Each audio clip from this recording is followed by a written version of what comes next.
Dando continuidade, nós vamos ver um pouco sobre a evolução dos SGBDs.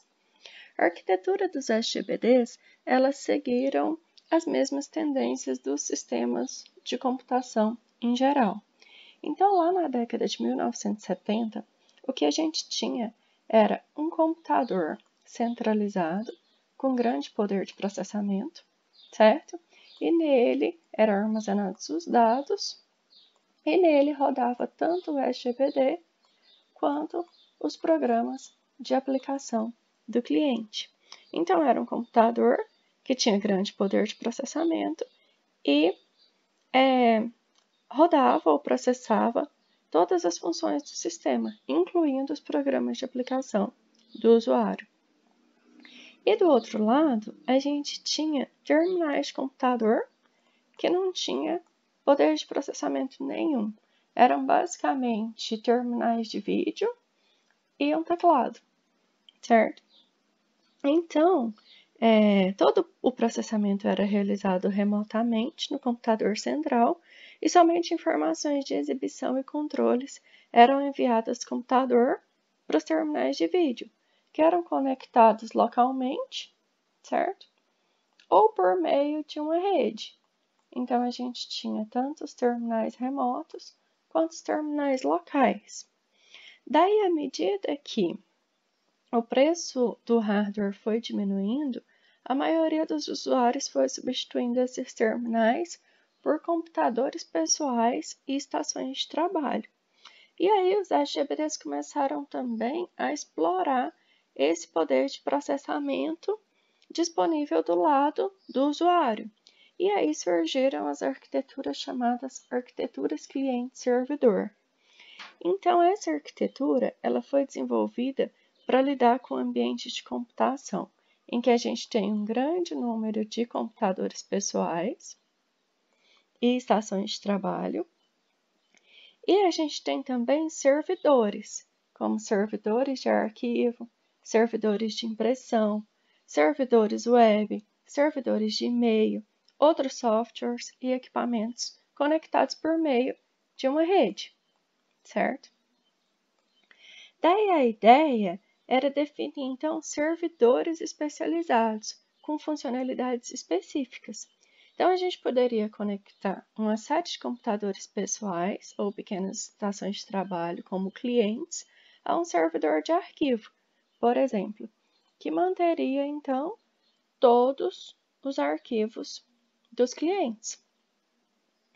E aí, uma outra máquina poderia ser utilizada como servidor de impressão. Então, ela seria conectada a várias impressoras e todas as solicitações de impressão dos clientes seriam encaminhadas para essa máquina. Da mesma maneira, os servidores web e os servidores de e-mail também estão nessa categoria de servidores especializados, que tem uma função específica. Daí, os recursos fornecidos pelos servidores especializados poderiam ser acessados por muitas máquinas, que são chamadas aqui, então, nessa arquitetura, de máquinas cliente. E as máquinas clientes vão oferecer ao usuário as interfaces apropriadas para usar esses servidores e também um certo poder de processamento para executar as aplicações locais. Então, olha só, essas máquinas aqui, elas já rodavam as aplicações do usuário, que aqui são chamadas de aplicações clientes. E também o SGBD, ele estava nesse momento rodando na máquina cliente, rodando do lado do usuário, certo? Do lado chamado cliente, e não mais no servidor, como a gente viu anteriormente. Daí, posteriormente, o SGBD ele foi movido para a máquina servidor e a gente teve então um servidor de banco de dados. Então, além de servidores de arquivo, servidores de impressão e outros servidores de propósito específico, a gente tem agora também o servidor de banco de dados. Então, tanto os programas, os programas dos clientes, do lado do cliente, seria executado então na máquina cliente certo? E quando fosse necessário acessar o SGBD, o programa estabeleceria uma conexão com o SGBD, que agora está do lado do servidor, certo? E quando a conexão fosse criada, o programa do cliente poderia se comunicar com o SGBD. Daí a gente tinha, e tem até hoje, um padrão denominado conectividade de banco de dados aberto, ou conectividade aberta de banco de dados, ODBC, que oferecia uma interface de programação de aplicações que permitia que os programas do cliente chamassem o SGBD. Então, essa daqui é a estrutura básica cliente-servidor. As funcionalidades do sistema, então, são distribuídas nesses dois módulos, o módulo servidor e o módulo cliente. O módulo cliente é projetado para ser executado em uma estação de trabalho, um computador pessoal, um desktop, certo? E os programas de aplicação e as interfaces do usuário que acessam o banco de dados são processados nesse módulo, no módulo cliente. O módulo cliente trata, então, da interação com os usuários e oferece uma interface amigável, baseada em formulários e interfaces gráficas para o usuário, certo? Baseado em menu. E aí a gente tem aqui um outro módulo, que é o módulo servidor, que trata do armazenamento dos dados, dos acessos, das consultas e outras funções. Então, a gente tem aqui do lado do servidor os dados e o SGBD. E aqui do lado do cliente, a gente tem as aplicações, certo? 3 características importantes de banco de dados que a gente viu foi o isolamento de programas e dados, o suporte a múltiplas visões do usuário e o uso de um catálogo para armazenar a descrição ou esquema do banco de dados. Bom, para que essas características sejam alcançadas e visualizadas, foi proposta uma arquitetura chamada arquitetura de 3 níveis ou arquitetura de 3 esquemas. O objetivo dessa arquitetura, então, é separar as aplicações do usuário do banco de dados físico. Nessa arquitetura, então, os esquemas, eles são definidos em 3 níveis. Então, a gente tem o nível interno ou físico, que tem um esquema físico, o nível conceitual ou lógico, que tem um esquema conceitual e lógico, e o nível externo ou divisão, que inclui uma série de subesquemas ou divisões do usuário. Então, aqui no nível interno ou físico, a gente tem esse esquema físico, que descreve a estrutura de armazenamento físico do banco de dados. Então, esse esquema interno, ele usa um modelo de dados físico e descreve os detalhes completos do armazenamento de dados e os caminhos de acesso para o banco de dados, certo? O nível conceitual, ele tem, então, um esquema conceitual, que descreve a estrutura do banco de dados inteiro para uma comunidade de usuários interessada nesse banco de dados. O esquema conceitual, ele oculta os detalhes das estruturas de armazenamento físico e se concentra, então, na descrição de entidades, de tipos de dados, dos relacionamentos entre as entidades, das operações do usuário e as restrições sobre os dados. Então, nesse nível conceitual aqui, é utilizado um modelo de dados de alto nível, justamente para descrever esses conceitos do mini-mundo que está sendo representado, certo? E que vai ser implementado. Então, quando esse esquema conceitual ele vai ser implementado, daí a gente vai ter, então, um nível lógico e um esquema lógico, certo? Em nível de implementação, a gente vai utilizar, então, um modelo de dados representativo, certo? E aí, isso vai ser baseado, muito provavelmente, em um esquema conceitual feito anteriormente, em um modelo de dados de alto nível. Então, o que a gente vai ter aqui? A gente vai ter um nível conceitual, certo? Que tem um esquema conceitual. O que é esse esquema conceitual?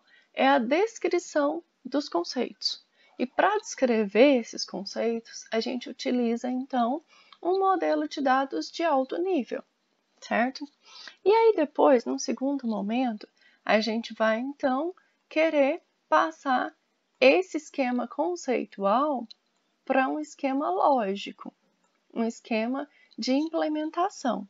E a gente vai, então, utilizar nesse momento um modelo de dados representativo, certo? E a gente vai utilizar também o projeto feito anteriormente de esquema conceitual que tinha sido feito em um modelo de dados de alto nível. Daí, por fim, a gente tem o nível externo ou divisão, que vai incluir, então, essas várias visões do usuário, certo? Então, cada um desses esquemas externos, desses subesquemas ou dessas visões, descreve a parte do banco de dados em que um grupo de usuários em particular está interessado, certo? E oculta o restante do banco de dados desse grupo de usuários. Então, aqui, a visão 2 é uma visão feita para um determinado grupo de usuários que só está interessado nessa parte, nessa visão em particular dos dados, certo? E aí, todas as outras visões ou todo o restante do banco de dados vai ficar oculta desse grupo de usuários porque não é o foco deles, não é interessante para eles, certo?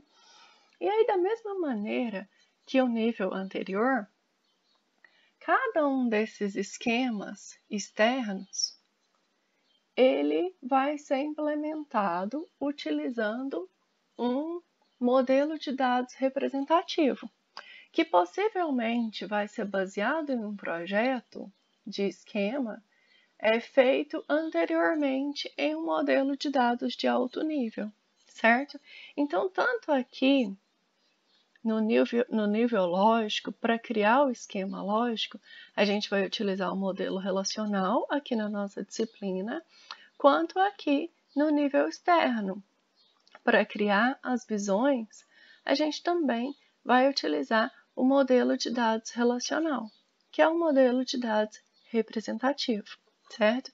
E aqui, no nível conceitual, para a gente criar o esquema conceitual, a gente vai utilizar, então, um modelo de dados de alto nível, para representar esses conceitos, para descrever esses conceitos. Bom, daí o objetivo aqui é separar, então, as aplicações dos usuários do banco de dados físico, propriamente, né? E prover, então, uma visão abstrata para esses usuários, omitindo, então, a maior parte dos detalhes que não é interessante para eles, certo? A maioria dos SGBDs, no entanto, não separa os 3 níveis explicitamente, mas ele dá suporte para esses 3 níveis de alguma forma, certo? Uma coisa também que é interessante observar é que esses 3 esquemas que a gente discutiu são apenas descrições dos dados. Então, a gente está falando de descrições dos dados. A gente não está falando dos dados propriamente. Os dados armazenados que realmente existem, eles vão estar apenas no nível físico, eles vão estar apenas no meio de armazenamento secundário e persistente, certo? Aqui a gente está falando apenas de descrição dos dados. Então, quando a gente fala de esquemas, a gente está falando apenas de descrições dos dados, e não do dado, não do valor propriamente, certo? Esses dados, eles estão de fato armazenados só no nível físico. Daí, Em um SGBD baseado nessa arquitetura de 3 esquemas ou de 3 níveis, cada grupo de usuário vai recorrer ao seu próprio subesquema ou à sua própria visão, certo? Daí o SGBD vai ter que transformar uma solicitação especificada em uma visão em uma solicitação no esquema conceitual e depois em uma solicitação no esquema interno para processamento no banco de dados, certo?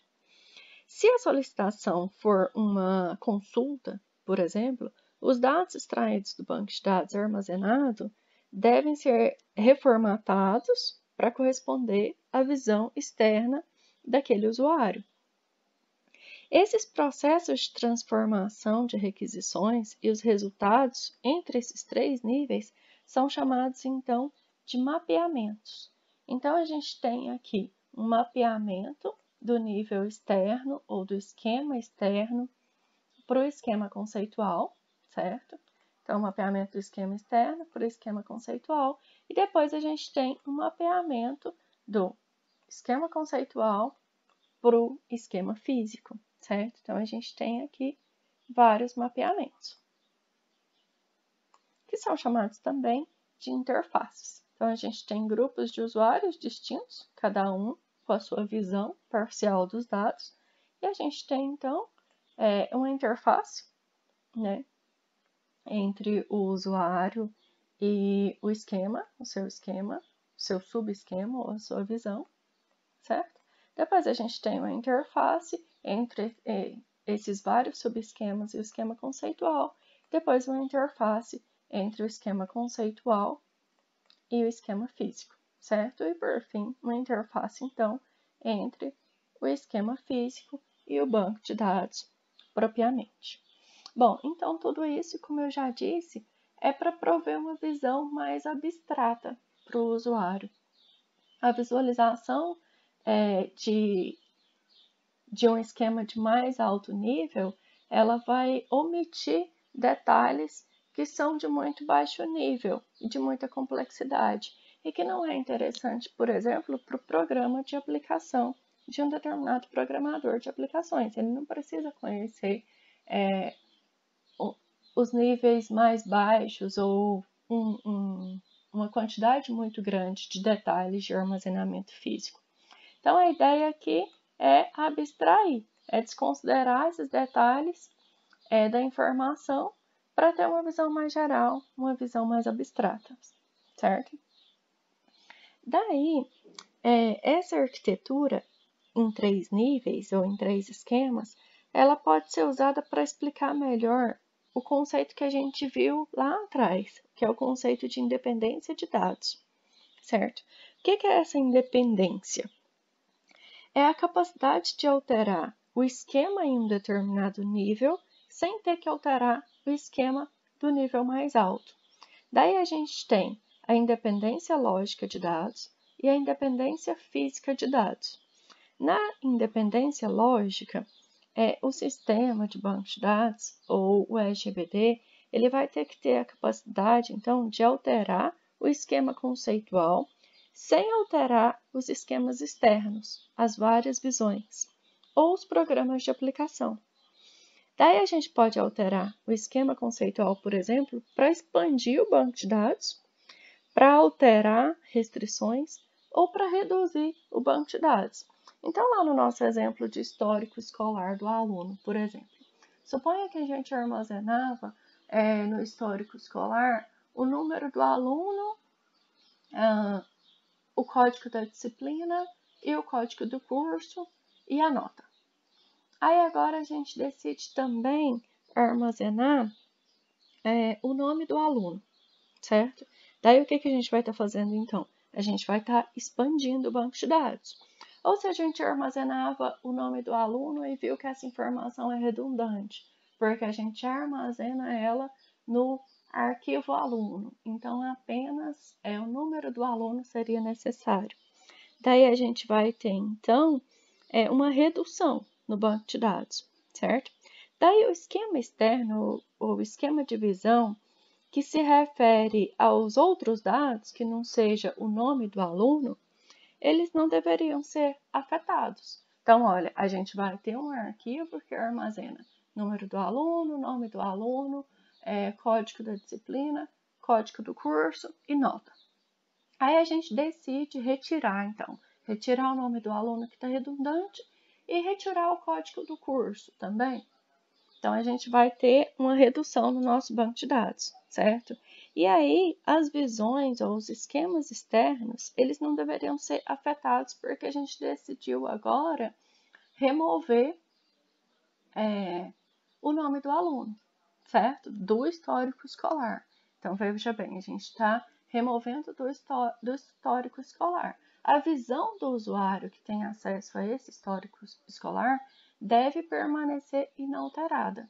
O máximo que a gente deve alterar é o mapeamento entre o nível externo e o nível conceitual. Então, antes, se essa informação do nome do aluno era recuperada do histórico escolar, agora ela vai ter que ser recuperada do arquivo aluno, que é onde tem os dados pessoais do aluno. Então, só esse mapeamento deveria ser alterado e não deveria ser alterado o esquema externo, certo? Então, é isso. Daí, se a gente tem isso, se a gente tem que só o mapeamento é alterado e não a definição da visão, a gente diz que o SGBD suporta, então, a independência lógica de dados. Já a independência física de dados é a capacidade de alterar o esquema interno sem ter que alterar o esquema conceitual. Daí, a gente vai ter, logicamente, também que os esquemas externos ou de visão não vão precisar ser alterados. Então, as mudanças no esquema interno, elas podem ser necessárias porque alguns arquivos físicos foram reorganizados. Por exemplo, a gente decidiu criar uma estrutura de acesso adicional para melhorar o desempenho de consultas ou de atualizações, certo?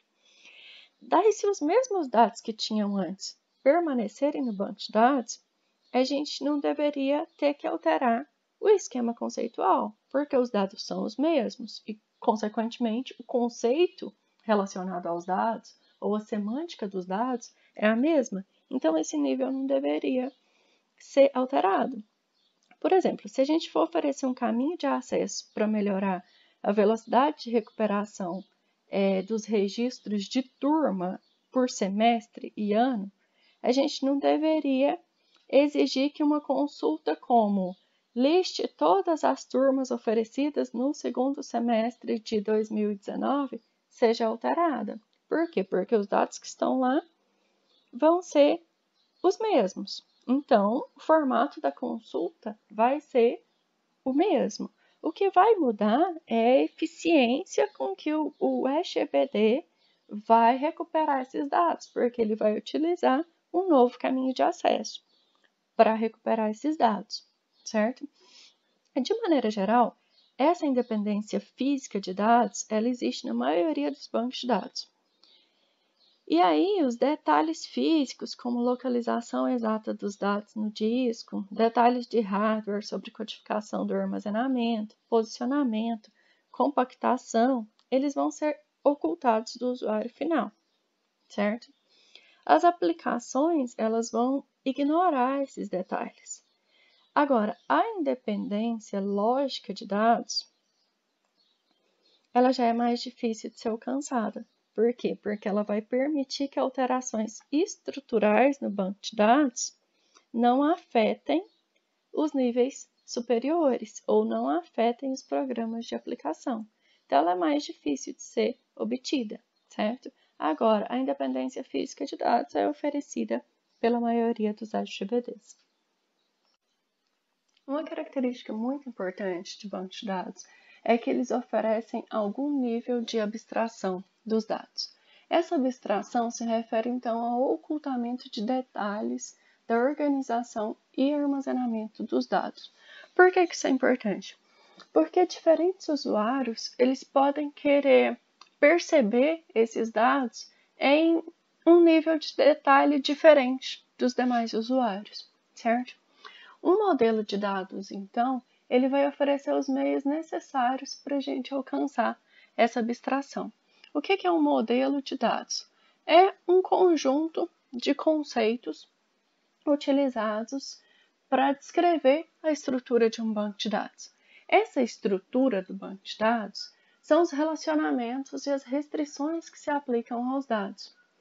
A maioria dos modelos de dados também inclui um conjunto de operações básicas para especificar consultas e atualizações no banco de dados. Lembra que, quando a gente estava falando sobre o modelo de 3 níveis, a arquitetura de 3 níveis, eu disse para vocês que a gente utilizaria, então, um modelo de alto nível para descrever o esquema conceitual, um modelo lógico para descrever ou para representar o esquema lógico, certo? Ou um modelo de implementação também é chamado, ou um modelo representativo. Então, são desses modelos que a gente está falando. Então, modelos de dados de alto nível ou conceituais, eles oferecem conceitos que são mais próximos do modo como os usuários percebem os dados. E os modelos de mais baixo nível ou físicos oferecem conceitos que descrevem os detalhes de como os dados são armazenados no computador, normalmente em discos. E daí, entre esses dois níveis que estão em dois extremos, a gente tem a classe de modelos de dados representativos ou de implementação, que vai oferecer conceitos que podem ser facilmente entendidos pelos usuários finais, mas que não estão muito longe do modo como os dados são organizados e armazenados no computador. Esses modelos de dados representativos, eles ocultam muitos detalhes do armazenamento de dados em disco, mas podem ser implementados diretamente em um sistema de computador. Daí, então, a gente vai utilizar aqui na nossa disciplina o modelo de alto nível entidade e relacionamento para descrever essas entidades e os relacionamentos entre elas, certo? Para descrever atributos dessas entidades. E a gente vai utilizar, para fazer o esquema lógico, o modelo de dados representativo ou de implementação relacional, certo? Então, ainda que a gente não tenha escolhido o SGBD propriamente para implementar esse banco de dados, a gente já vai ter escolhido um modelo de dados para representar esse esquema lógico. Bom, em qualquer modelo de dados que a gente utilize, é importante distinguir a descrição do banco de dados do próprio banco de dados. Então, essa descrição do banco de dados é chamada de esquema. É o esquema do banco de dados. É para que ele vai ser criado. É qual a intenção do banco de dados, certo? Então, essa descrição ela é chamada de esquema do banco de dados e ela é especificada durante o projeto do banco de dados. E não se espera que essa descrição sofra alterações com frequência, certo? Bom, não é raro que as mudanças, na verdade, na prática, elas ocorram e elas precisam, então, ser aplicadas ao esquema à medida que os requisitos da aplicação vão mudando, né? Então, lá no nosso exemplo de histórico escolar, quando a gente decidiu que a gente precisava também colocar o nome do aluno no histórico, isso é o quê? Isso é uma mudança de requisito, certo? Então, antes a gente tinha um arquivo que não incluía nos seus registros o nome do aluno. Agora, a gente vai precisar incluir em cada registro, então, o nome do aluno, certo? E aí, a gente vai ter que, então, incluir o atributo nome ao esquema histórico, certo? Isso é conhecido como evolução do esquema. Mas, por que a gente diz que essas mudanças não ocorrem com frequência? Porque elas só vão ocorrer quando ocorrer uma mudança nos requisitos, certo? Diferentemente da instância do banco de dados, que são os dados reais, os dados propriamente ditos que são armazenados em um banco de dados. E eles sofrem alteração constantemente, com novas inserções, com remoções e com alterações nos dados que lá estão, certo?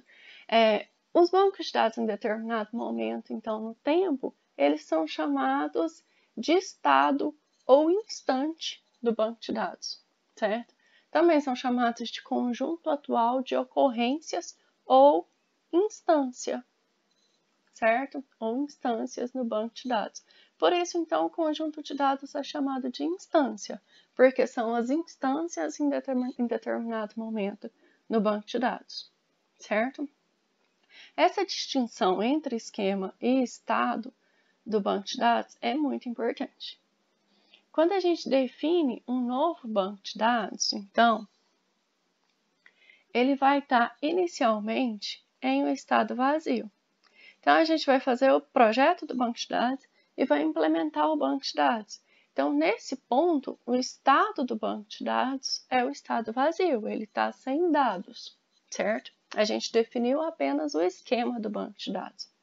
E aí, posteriormente, o banco de dados ele vai passar para um estado inicial, que é quando ocorre o povoamento ou o carregamento de dados para o banco de dados, com os dados iniciais, certo?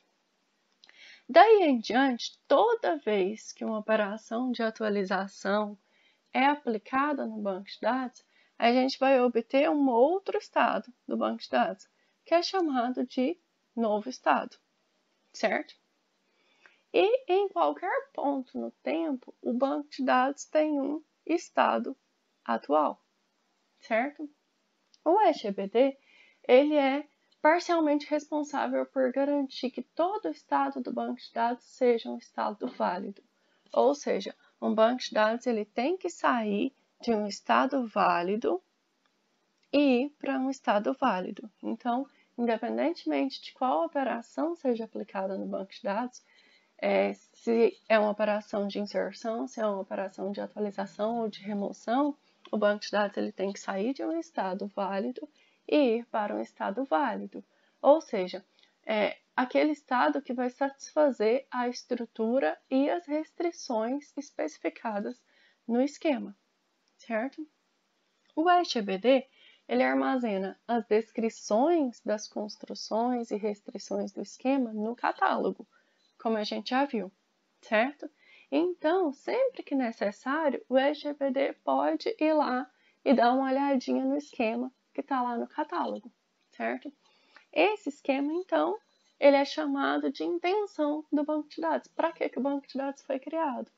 E um estado do banco de dados é chamado de extensão do esquema, certo?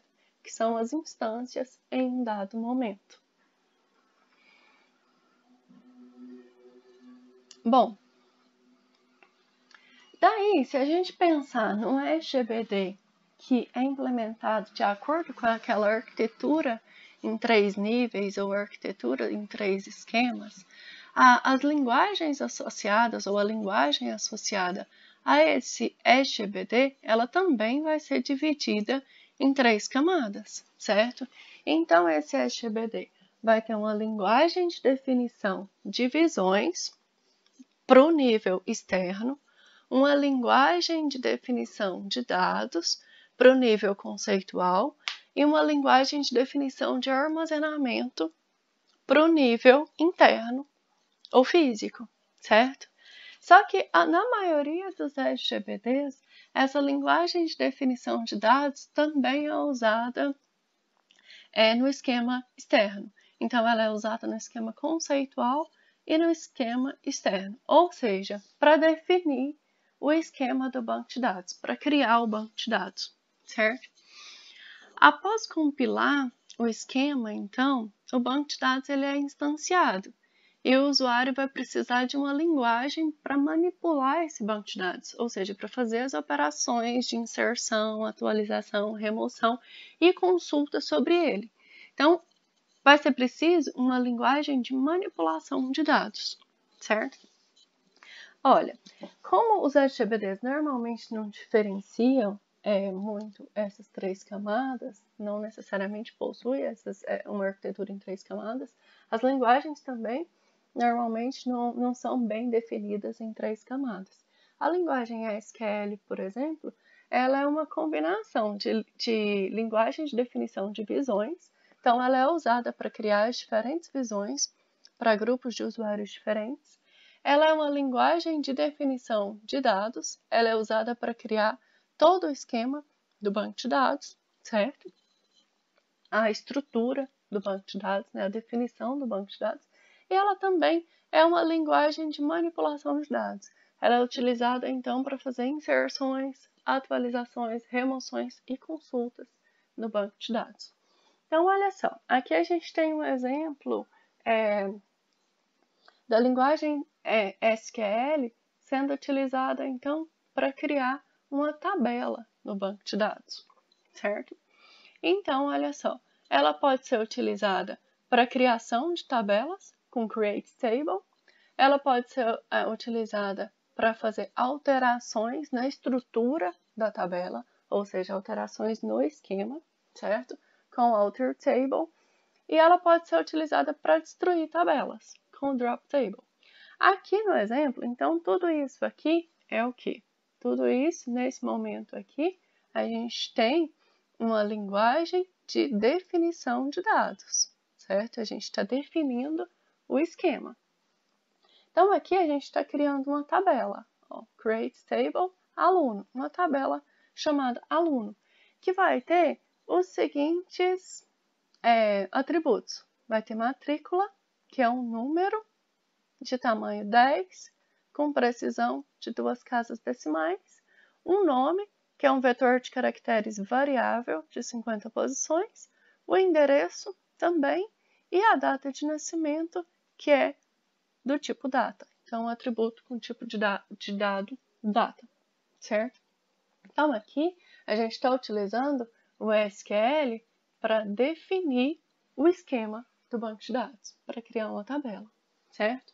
E ele também, a SQL também pode ser utilizada para manipular os dados. Então, para recuperar dados armazenados ou fazer consultas, para inserir novos dados, para remover dados e para alterar os dados.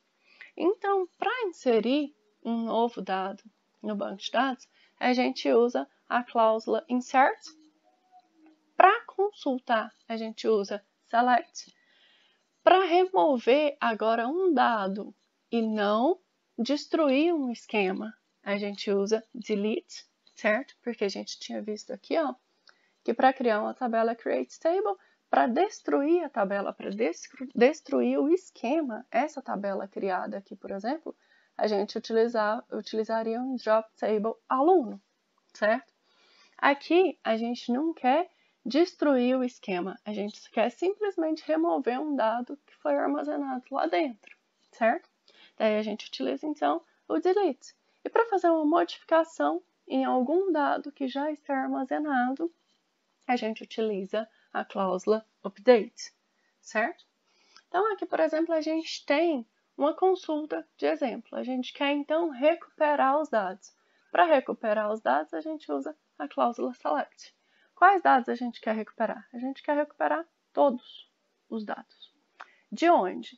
Da tabela aluno, aquela tabela que a gente criou lá no início, certo? Create table aluno.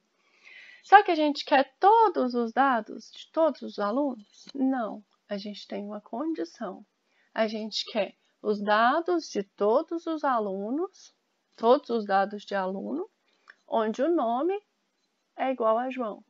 Então, o que a gente quer? A gente quer saber quem são todos os alunos chamados João, certo? E aí, aqui, então, a gente tem um exemplo de que a SQL também é uma linguagem de manipulação de dados. Bom, uma linguagem de manipulação de dados, então, ela pode ser implementada como uma linguagem de consulta, certo? Quando existe uma interação diretamente com ela, porque ela é uma linguagem de alto nível, então existe uma interação do usuário diretamente com ela é chamada de linguagem de consulta, ou ela pode estar embutida em um programa de alto nível. Daí esse programa de alto nível vai estar escrito em uma linguagem chamada hospedeira, certo? E a nossa linguagem de manipulação de dados, ela vai ser chamada de sublinguagem, certo? Bom, as linguagens, elas são altamente dependentes do modelo utilizado.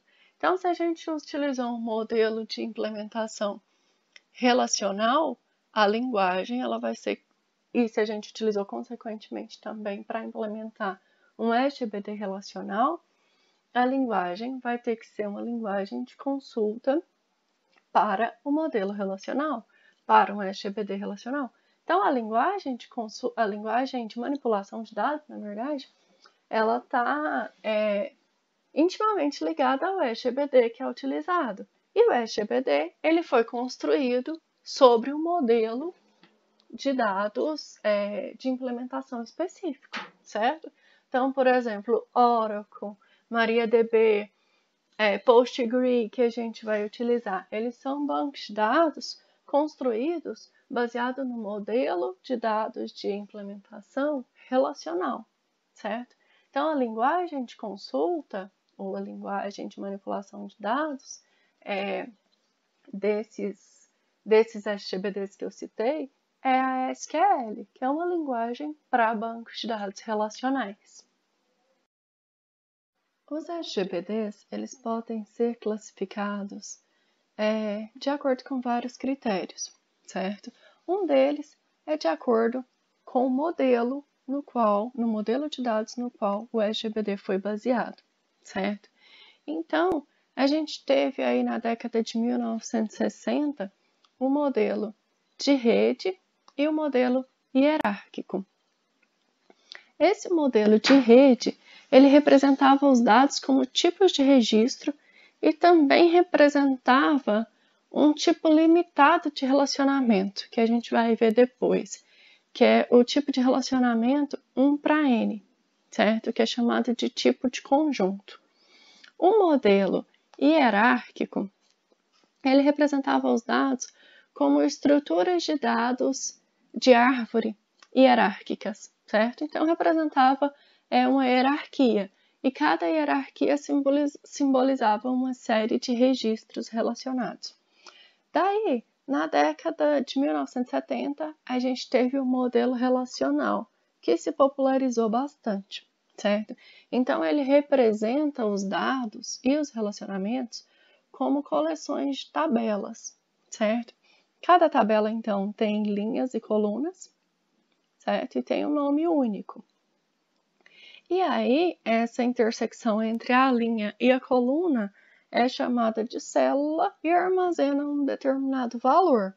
Então, a gente tem as colunas representando os atributos e cada linha é também chamada de tupla, que representa um registro, certo? Então, essa tabela ela relaciona os registros por meio dos valores nas células.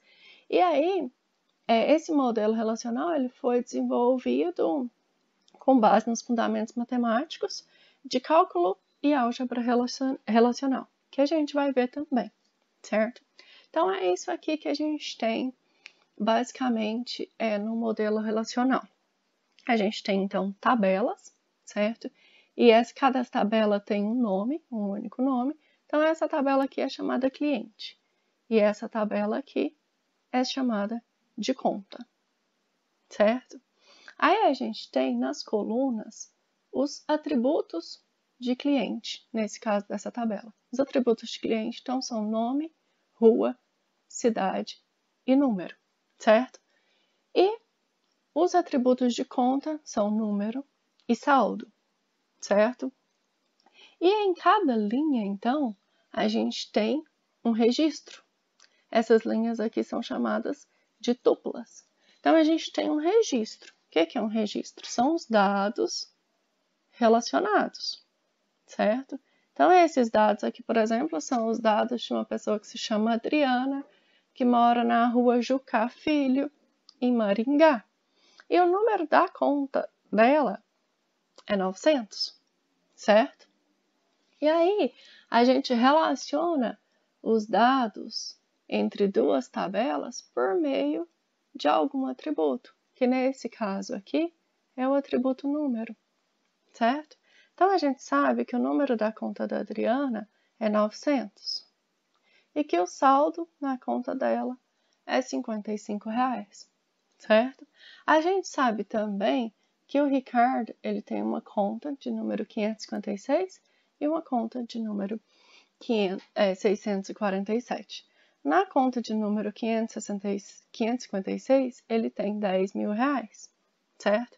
E na conta de número 647, ele tem R$105.366, certo? Bom, só que essa conta 647, ela também pertence a Samantha. Então, é uma conta conjunta.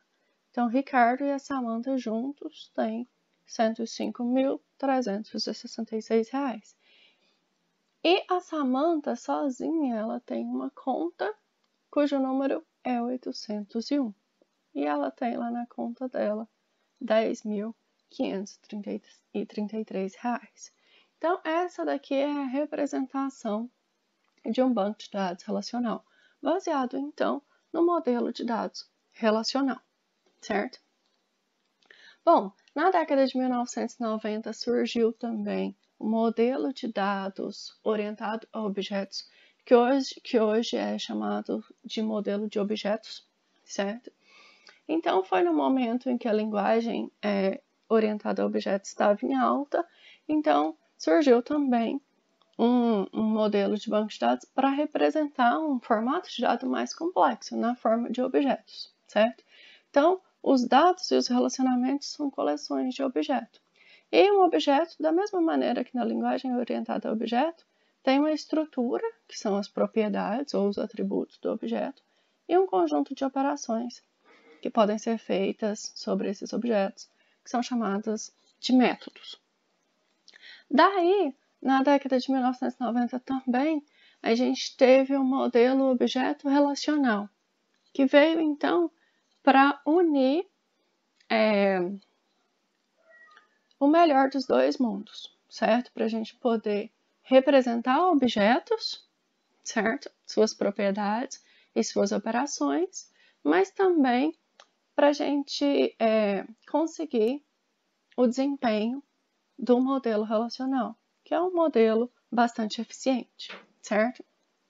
Então, ele é fundamentado no modelo relacional e ele é estendido com características do modelo de objetos para a representação de objetos. Bom, um SGBD ele também pode ser classificado de acordo com o número de usuários. Então, se um único usuário pode acessar um banco de dados por vez, ele é chamado de monousuário. Se ele consegue gerenciar o controle de concorrência e vários usuários podem acessar um banco de dados ao mesmo tempo, ele é chamado, então, de multiusuário, certo?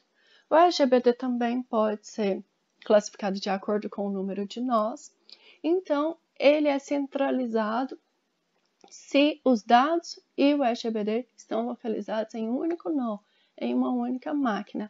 Lembra quando a gente viu lá no início da história do desenvolvimento do SGBD, que a gente tinha um mainframe que armazenava os dados, que armazenava o SGBD, só que naquele caso lá, essa máquina armazenava e processava até mesmo as aplicações do usuário, certo?